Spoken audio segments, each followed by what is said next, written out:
Hello friends, a very good evening. My name is Dhanunjay Reddy and today we are going with the next topic of international relations. That is the same topic that we have discussed yesterday and we are continuing that today. Yesterday we started with a thing called power, that is unit 6 in paper 2 section A. We have discussed concepts of power, types of power.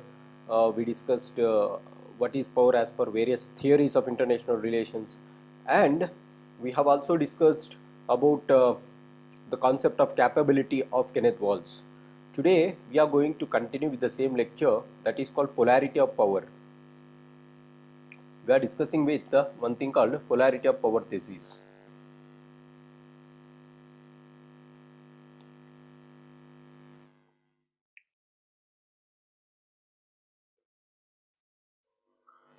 We are continuing with polarity of power thesis and debates.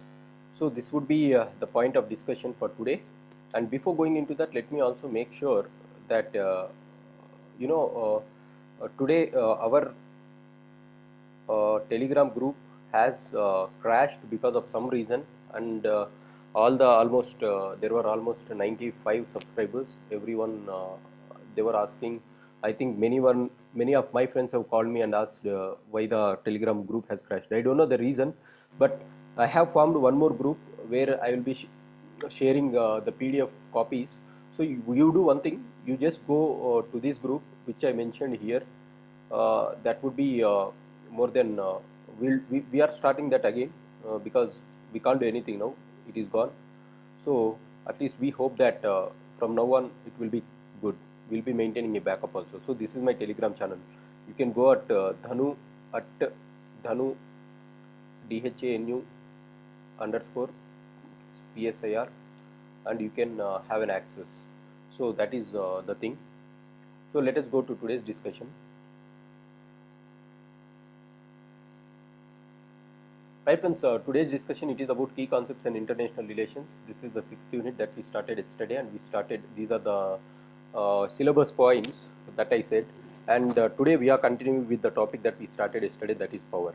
Yesterday what we discussed in power, we have said what is concept of power, I have said what are elements and determinants of power, and then I have also said about how to measure power based on the measurement, how many types of how countries are classified into superpowers, great powers, middle powers and small powers. And then we also discussed the types of powers, that is hard power, soft power, smart power, sharp power, and finally the fast power. So we have also discussed a topic related to this, that is called capability, which is measurement of power. This capability approach was given by, not capability approach, capability of power is given by Mr. Kenneth Walls. We discussed all this. Today we are continuing with one more thing, that is polarity concept. We'll discuss what is polarity and what are the associated issues with polarity as such. I hope my voice is also clear. We tried to reduce the noise that people are complaining in the comment section, that there was some noise ingression into the voice. So we have come up with an alternative. If the voice is not clear, please comment and we will try to upgrade it. So what is concept of polarity and polarity of power thesis? What is this concept of polarity of power thesis? Now let us understand the meaning of polarity and the meaning of thesis, right? You all know that thesis, you might be knowing in your school days itself. When you are doing mathematics, there will be something called thesis and theorems, assumptions and thesis, theorems and assumptions. So these are certain things that we might have come across in our 9th standard or 10th standard mathematics. So what is thesis? Thesis is a statement or a theory that was put forward as a premise which has to be proved. Now I am offering you a thesis and I have to, anyone can prove it. Maybe the scholars might, whoever is interested, they might prove it and they come out with their own research on that, and then they prove a statement whether that is true or false. So that is what the theorem. So a statement or a theory that is put forward as a premise, I am keeping it as a premise, and it can be proved correct or wrong. So why this is called power thesis? Because here different scholars have been coming out with one thing called polarity of power. Which type of polarity would be more peaceful in the world, which would maintain peacefulness in the world order. So that was what the thesis is. So everyone has given their own thesis. Today we are discussing that thesis as far as polarity of power is considered.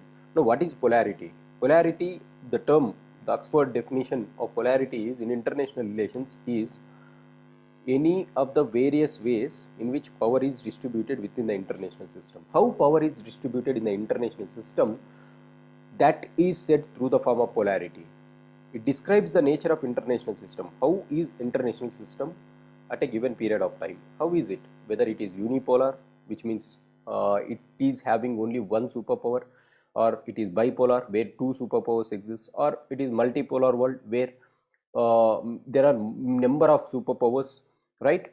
Or you can say apolar where states are having minimum role and non-state actors are having maximum role. So these are the polarities of power in international relations. What are those polarities in international relations?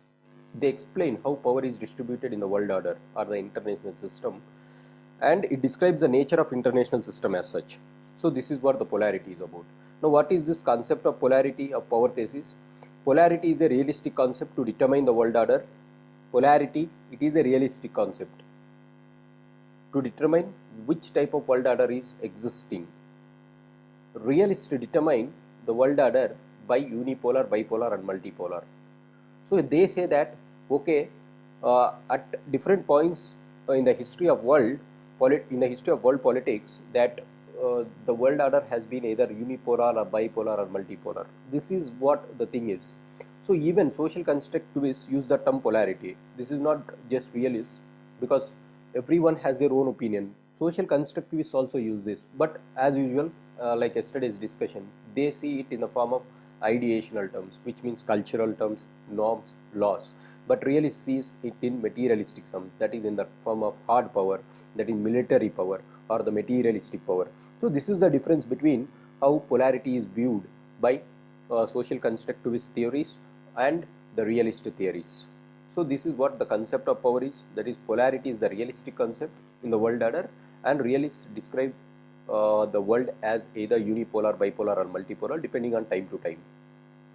Having said this, type of polarity, what are the types of polarity that existed in the world so far? We know that whether the question is how the world is now, whether it is unipolar, bipolar or multipolar, and over the years or over a century or 2 centuries or 3 centuries, how the world order has been. It is polarity is determined the number of great powers, right, that we discussed from Treaty of Westphalia, that is from 1648 until the First World War, that is 1919, there used to be 5 to 6 great powers. This we discussed in Westphalian World Order. Hence, Westphalian World Order is multipolar. So during this period of time, the world was multipolar, where there are more than 2 superpowers or great powers, and there are 5 to 6 powers, and all these powers were European powers, because USA was following the policy of isolation, whereas the rest of the countries in the globe are colonies of the West. So after Second World War, the world was bipolar. So this continued until the Second World War, 1945. So multipolar world existed even until the Second World War. But after Second World War, Cold War started between USA and USSR, and we call that as the bipolar world.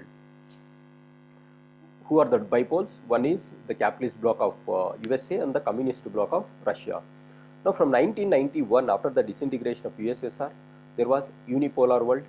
Who is the unipolar here? The US is the hegemon, right?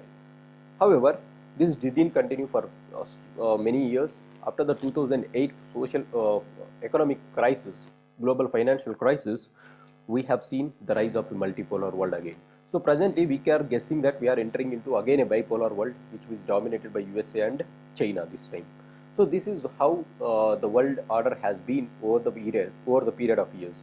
That is right from Treaty of Westphalia until the Second World War, it was multipolar. Then it was followed by Cold War with bipolarity. Then it was followed by the disintegration of USSR and the rise of US hegemony. So as a result, it existed unipolar. But after global financial crisis, or particularly after 2001 Taliban attack on USA, then definitely that is a symbol that USA is no more a hegemon, but the world has been disintegrating again into a multipolar world. But of late, again, there has been a tendency of rising superpowers in the form of USA and China.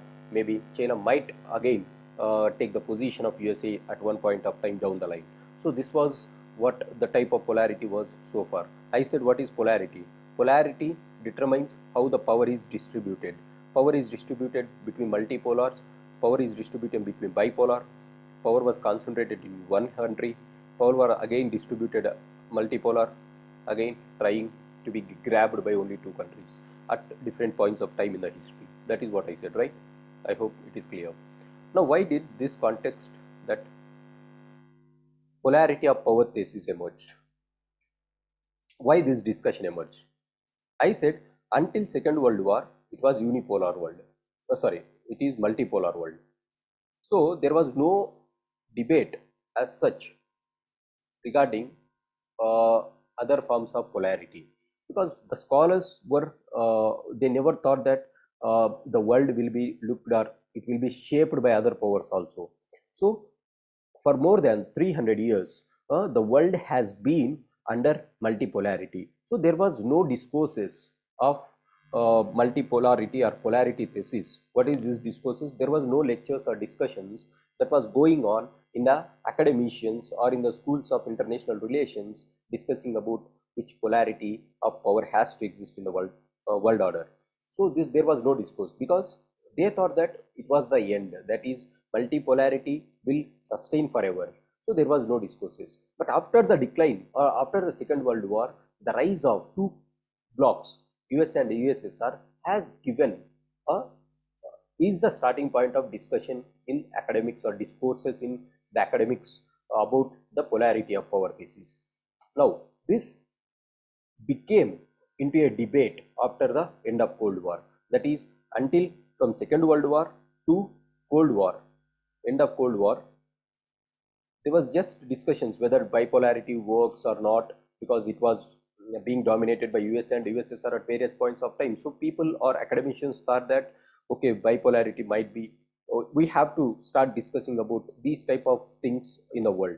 But once USSR has been disintegrated, definitely US has occupied the prominent position, then definitely there was a serious debates or serious discussions on the polarity of power thesis or the global order. So this is a very new concept that is called polarity of power thesis, which has started discussions only after 1950s, and it has converted these discussions into debates only after 1991, particularly after the disintegration of USSR. So the discourses of polarity of power started after the Second World War. The debate on polarity started only after the end of the Cold War.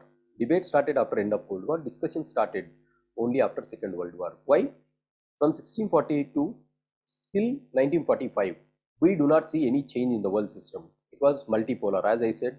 So international politics up till that time was dominated by European politics, and their multipolarity. I said it was just European politics, and there were multipolar poles in Europe, Germany, Britain, France, Italy, Hungary, Prussia. So these were the poles which was dominating at that point of time. USA was in the policy of isolation till First World War, and the rest of the countries were the colonies till 1950. So entire politics of the world was rotated around European powers, and that is why they thought that the world is multipolar and it will sustain forever.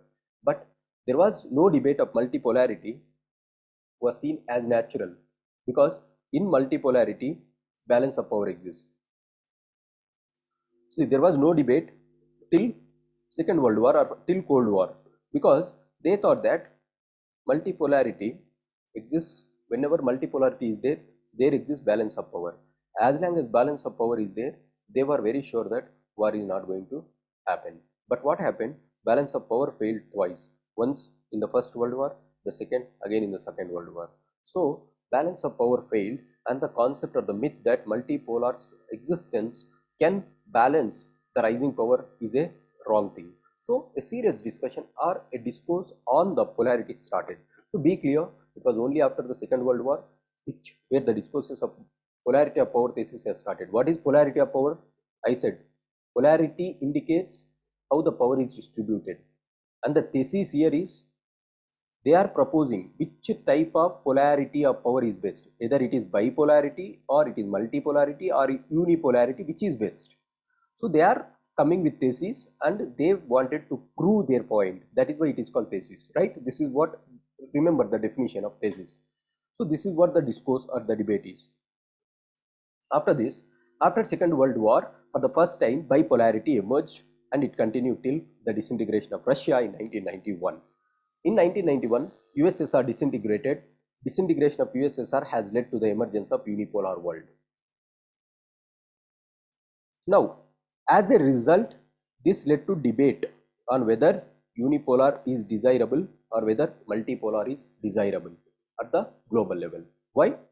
The context, now we will see why this debate has started as such after the Second World War, after the Cold War, sorry. Until that time there was no debate, but why there was a serious debate only after the Cold War? The reason is, the reason being,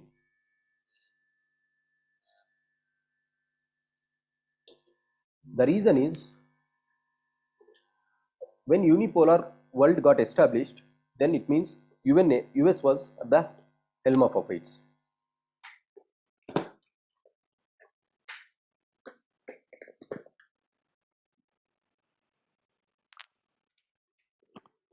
When unipolar world was established, then USA was the hegemon. The moment USA was a hegemon, then countries like Russia, China, India started calling for multipolar world because they were afraid that US might become a dominant power and suppress all these countries. So these countries started a debate of polarity of power. That is, they said no. USA argued that okay, we have hegemony, so these scholars argued that, USA scholars argued that unipolar world is the best, right? The debate started here.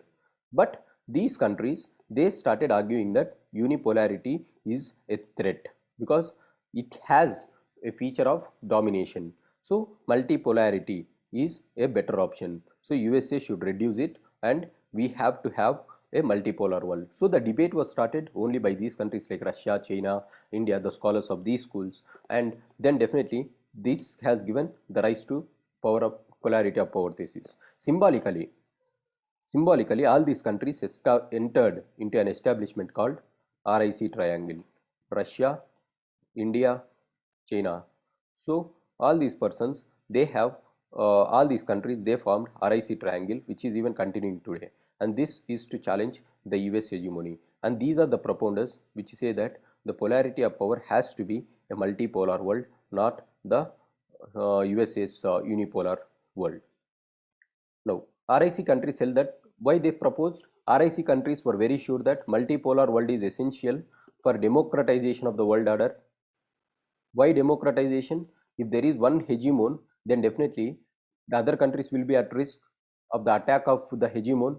So protecting the sovereignty and territorial integrity of sovereign small countries is very, very essential, which might not happen if there is unipolar or a monarch at the top. So they said that you should have democratization of the world order. Multipolar can exist this, or multipolar can ensure democratization of the world order. That was a concept which they believed. Against the call of multipolarity, this was a call given by these countries called Russia, India, China. Against this, the Western scholars, they came out with unipolarity and they started supporting unipolarity. This is why I said the scholars of international politics are particularly from USA and they will always support USA's cause. So they said that as USA was exercising its hegemony, so they came out with various theorems and various theses and said that okay, unipolarity is going to be the best option for the world rather than multipolar as is being suggested by RIC. So what is the logic what Western scholars propounded? The logic is that they say that multipolar world is world war prone, and it was very visible, right? The first world war, during the first world war it is multipolar world, during the second world war it is multipolar world. So multipolar world has time and again failed to establish peace. As a result, unipolarity is one option that we can go for. For example, the failure, Europe is the best example because of the failure of multipolar world. This is the logic which they propounded from the historical fact of failure of multipolarity, and they have argued for one theory called hegemonic stability theory, which means if there is one hegemon, then automatically stability occurs at the global order, and because of this hegemon you can establish peace. That is what these scholars of USA proposed. The important scholars of this field are Robert Gilpin and Charles Kinderberg. So these are the scholars. You have to remember Robert Gilpin and Charles Kinderberger. This theory is also a combination of liberal and realist theory. Liberal and realist theory. So this is a combination. They view that okay, they are of like neoliberal types, liberals plus realism type. So they believe this. So hegemonic stability theory was propounded by Robert Gilpin and Charles Kinderberger. Now what is their assumption or what is their point? Assumptions of hegemonic stability theory. They assume that the cause of war is that countries follow protectionist tendencies. That is the cause for war. Who are telling this? US scholars are telling, because they want to prove that the hegemonic stability theory is best theory. Example, tariff war between USA and China is a protectionist war and it might lead to conventional war. Time and again there were severe exchange of words between Trump and Xi Jinping saying that they are ready even to go for war. Why this? Because of the protectionist tendencies followed by the countries. So they said that this is the cause of war. Protectionist tendencies are the cause of war. So what is the solution that they offered? So they offer the solution saying that if you are going for protectionist tendencies, it is leading to war. So better go for non-protectionist tendencies, that is go for free trade. Again, this is the same theory which they are establishing. So they say free trade can avoid war. Now, can free trade exist on its own in international relations? These scholars said that no, in international political economy,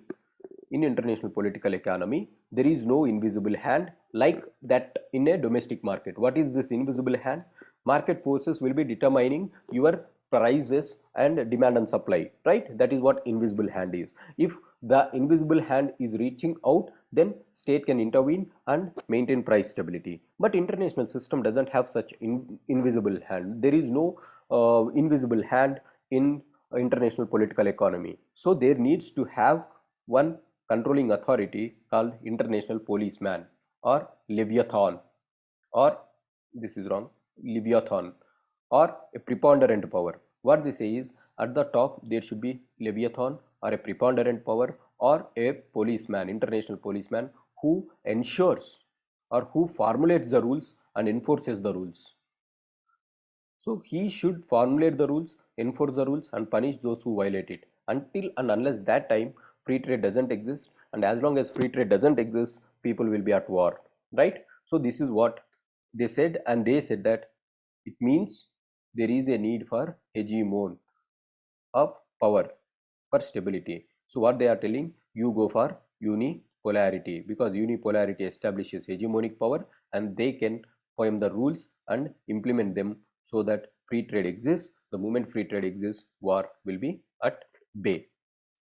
Qualifications for hegemon. They also say that what are the qualifications that not every country can become a hegemon as per these theories, Robert Gilpin and Kindleberger. So what they say is qualifications. Every country should have certain qualifications to become a hegemon. What are those qualifications? They said two features. One is they should be preponderant in economic terms and military terms, preponderant power in economy and military terms, and then they should be willing to take responsibility. The moment they are having economic power, military power, and they are ready to take responsibility for the global cause, then we call it as the hegemonic power, and the country should that country can be called as the hegemon. So this was what the theory said. Now, as you, and make sure USA was having these two things at that point of time, so how beautifully they supported USA. Now lifespan, they also says that lifespan of hegemon will not be forever. They give certain lifespan for every hegemon. say that may be 100 years or 120 years. After that, another hegemon comes to the global order. So what is the lifespan? According to hegemonic stability theory, the maximum lifespan of hegemony is 100 years. A hegemon can establish 100 years, can remain at the position of hegemonic power for 100 years, not more than that.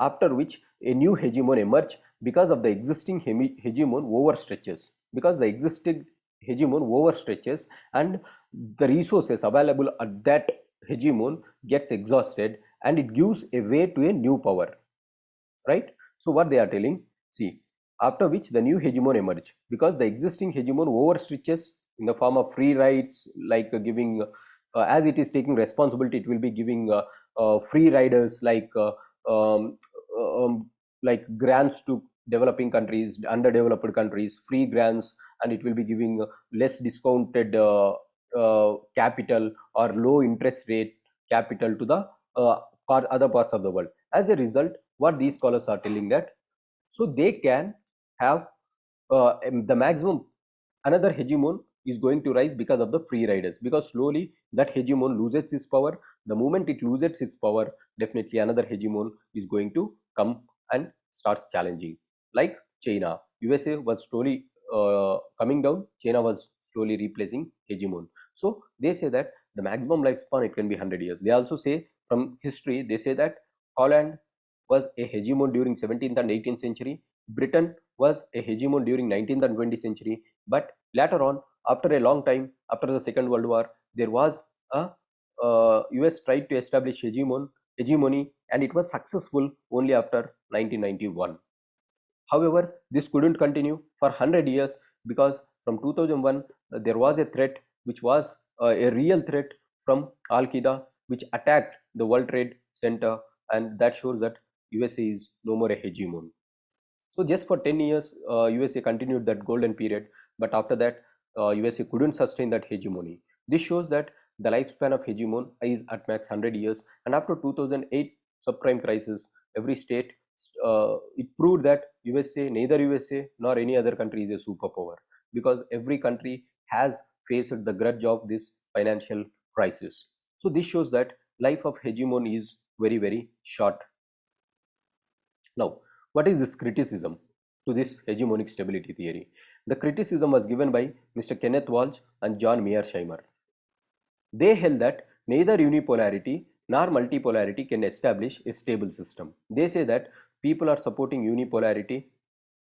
Who supported this unipolarity? Robert Gilpin, Charles Kinderberg supported this. But they say that no, either unipolarity or multipolarity can give you stability. They say that the most stable thing is bipolar. We'll discuss uh, why they said that bipolarity can be more stable while we are discussing the Cold War politics in the next chapter. But as of now, remember that Kenneth Walsh and John Mearsheimer criticized the hegemonic stability theory, saying that neither one power or unipolar world nor multipolar world is going to ensure security or the global order. So they said that they always went for and said that you should have multipolarity. Now, what is the relevance of historical hegemonic stability theory in present context? If you look after 2008 financial crisis, this debate of hegemonic stability theory became redundant. It is useless because many people believed that we are moving towards a polar world. A polar. There was no pole today, because power is diffused into the hands of infinite number of non-state actors. Polarity is a concept of realists, and realists see only state as the actors. Now, after globalization has evolved, state remained no more the only actor or the prime actor. There are many non-state actors like transnational companies, multinational companies, like non terrorist organizations, NGOs, civil societies. They are playing a very active role apart from state. So after 2008 global financial crisis, this debate of hegemonic stability theory is redundant, because hegemonic stability theory rotates its theory around the concept of state, but state itself is no more a prime actor after 2001 Al Qaeda attack on US or after 2008 global financial crisis. So today the world is a polar world. So there is no point of discussion of unipolarity, multipolarity, or bipolarity. So the polarity debate became redundant because it is state centric, realist view, and it is state centric. So what they say, we are increasingly moving towards society centric, and the power is getting diffused day by day among this infinite number of non-state actors. Power is increasing among these powers. What are those non-state actors? For example, terror organizations, terrorist organizations are one of the prominent things which are challenging the states at every level. It is not the states which are challenging other states, it are non-state actors like terrorist organizations which are becoming a major threat to all the countries across the globe. So the relevance of historic stability theory is not that much provident or not prominent today. So this is what the polarity of thesis is. So friends, this is what the topic is. This is one important area for UPSC. So I have taken it in a very short span. I wanted to complete and give a clear idea before going into balance of power. So we are done with this historic stability theory. Again, I will tell you as a quick revision what we discussed so far. In polarity thesis, we discussed, I have said more or less we discussed these things. Power, in power I discussed concepts of power. This we all discussed yesterday. Today we spoke about polarity. What is polarity? I said what is the definition of polarity, and I said what is the definition of thesis. As such, what is polarity of power thesis? Polarity of power thesis means it was a debate which started after the end of Cold War, and whose discourse was started only after the Second World War, saying that which type of polarity or which type of power distribution at the global order would ensure peace at the global order. The context of this polarity is only after the Cold War, because USA's hegemony was challenged by countries like Russia, India, China. As a result, the debate started gaining prominence. After this, then what they said, there was counter to this RIC's propaganda saying that multipolarity is best. RIC said that multipolarity is best because it democratizes the international world system. But these persons, they said that uh, Robert Gilpin and Charles Kindleberg, they said that no, it is unipolarity which is going to give more stability. Why? Because wars occur, according to them, wars occur because of protectionist policies. If you want to overcome protectionist policies, you should have free trade. In international political economy, there is no invisible hand. As a result, we should have international police which regulates, or leviathan, or a preponderant power which regulates the international trade. As a result, one hegemon is required. And they also said that who can become a hegemon? Not all powers can become a hegemon. Only those powers which have the capability of economic and military preponderance, and which is ready to take responsibility, is going to become a global hegemon. At the same time, they also give that the lifespan of hegemon is not going to be forever. For example, if you look at Holland, they continued for 17th to 18th centuries. They were the superpowers or the hegemons. But after that, that place was taken by Britain till 19th and early 20th century. But post the Second World War, USA tried to establish its hegemony, which was successful only after 1991. But this golden period of 1991 couldn't continue till 2001 for USA. More than 10 years for USA. It was in 2001 that the attack of Taliban's on USA soil showed that today the world is no more by hegemonic theory. It is rotating around the so-called apolarity, where the power has been diffused into the hands of infinite number of non-state actors.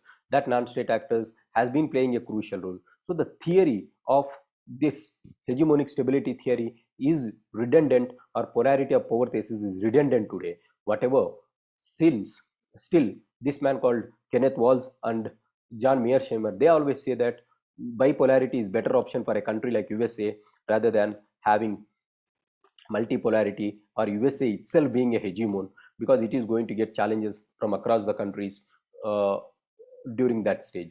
So this is what the point is. In the next class, we are going to see management of power. What do I mean by management of power? I said why power is there.